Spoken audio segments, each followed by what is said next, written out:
नमस्कार।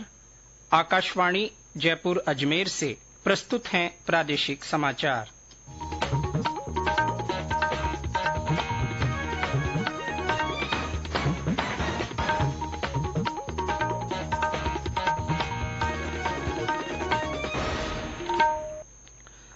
समाचारों के साथ मैं जितेंद्र सिंह पूनिया। अब सभी महिला सैनिकों को मातृत्व, शिशु देखभाल और दत्तक ग्रहण अवकाश समान रूप से मिलेगा। रक्षा मंत्री राजनाथ सिंह ने इससे जुड़े प्रस्ताव को मंजूरी दे दी है। ये छुट्टी सेना में सभी ओहदों पर कार्यरत महिला सैन्य कर्मचारियों को समान रूप से मिलेगी, चाहे वो अधिकारी हों या न हों।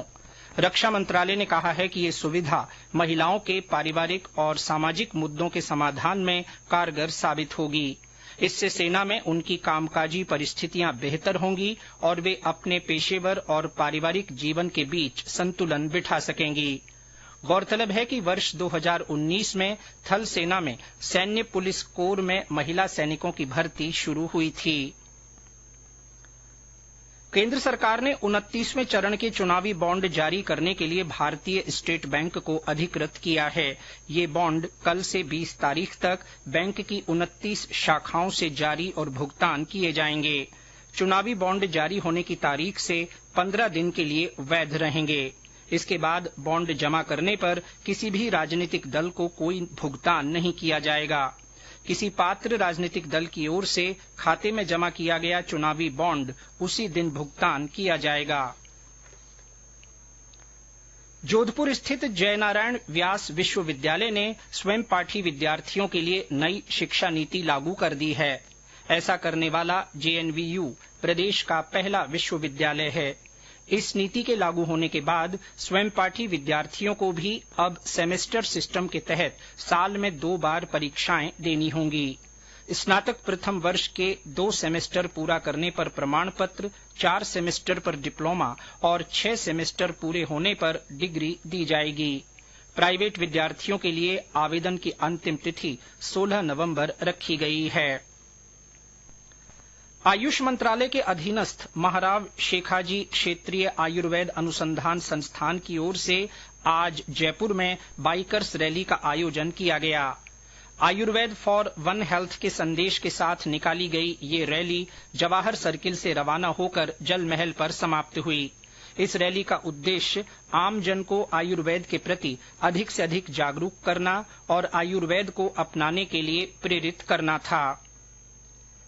प्रदेश भर में 100% मतदान सुनिश्चित करने के लिए कई नवाचार किए जा रहे हैं।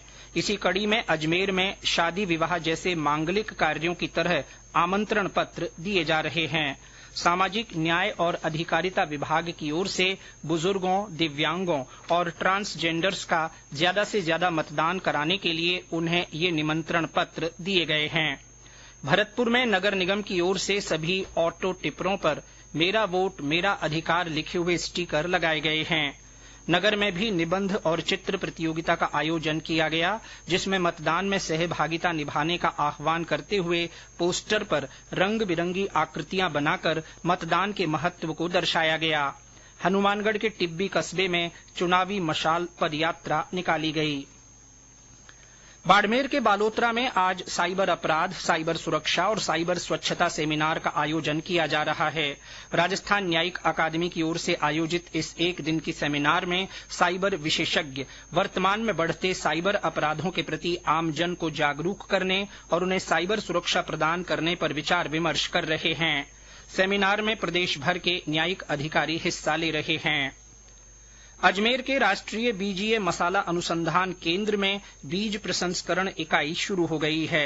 1.25 करोड़ रुपए की लागत से निर्मित इस इकाई की क्षमता प्रति घंटा 1 टन बीज प्रसंस्करण की है। संस्थान के निदेशक ने बताया कि इससे किसानों को गुणवत्ता युक्त बीज पर्याप्त मात्रा में मिल सकेंगे। साथ ही वे इकाई में दूसरी फसलों की सफाई और ग्रेडिंग कराकर बाजार में अधिक कीमत प्राप्त कर सकेंगे। आईसीसी क्रिकेट विश्व कप में आज भारत का मुकाबला दक्षिण अफ्रीका से होगा। कोलकाता के ईडन गार्डन्स में ये मैच दोपहर 2 बजे से शुरू होगा। भारत अब तक अपने सभी 7 मैच जीतकर टूर्नामेंट में शीर्ष पर है। इसके साथ ही प्रादेशिक समाचार बुलेटिन समाप्त हुआ।